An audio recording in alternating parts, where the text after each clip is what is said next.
சுமார் 125 வருஷ பாரம்பரியம் கொண்ட யுனெஸ்கோவால் அங்கீகரிக்கப்பட்ட நம்ம மேட்டுப்பாளையம் டு உதகை மலை ரயிலில் பார்த்தீங்கன்னா போகிற வழி எல்லாமே பார்த்தீங்கன்னா நிறைய டன்னல்ஸு பாலங்கள்லாம் வரும்.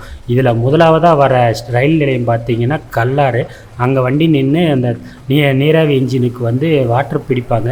அதுக்கப்புறமா வந்து ரெண்டாவது ரயில் நிலையம் பார்த்தீங்கன்னா அட்டர்லி. இந்த அட்டர்லியில் பார்த்தீங்கன்னா வியூ பாயிண்ட் அவ்வளோ அருமையாக இருக்கும். வேறு எந்த கடைகளும் இருக்காது. வியூ பாயிண்ட்ஸ் பார்க்கலாம். ஒரு 10 நிமிஷம் இங்கே வண்டி நிற்கும். இங்கேயும் அந்த தண்ணி பிடிப்பாங்க. ஏன்னா வந்து நீராவி இன்ஜினில் ரன் ஆகிறதுனால எல்லா ஸ்டேஷன்லையுமே நிறுத்தி தண்ணி பிடிப்பாங்க.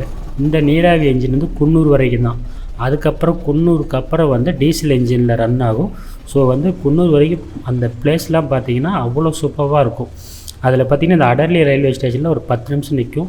பார்க்க ரொம்ப நல்லாயிருக்கும். இந்த பாலங்கள் அப்புறம் அந்த பெரிய பெரிய பள்ளத்தாக்குகள்லாம் பார்க்குறதுக்கு ரொம்ப அருமையாக இருந்துச்சு. கண்டிப்பாக வந்து மிஸ் பண்ணாமல் வந்து இந்த மலை ரயிலில் ஒரு டைம் பயணம் பண்ணி பாருங்கள். அடுத்த ஸ்டேஷனை வந்து இன்னொரு வீடியோவில் பார்க்கலாம்.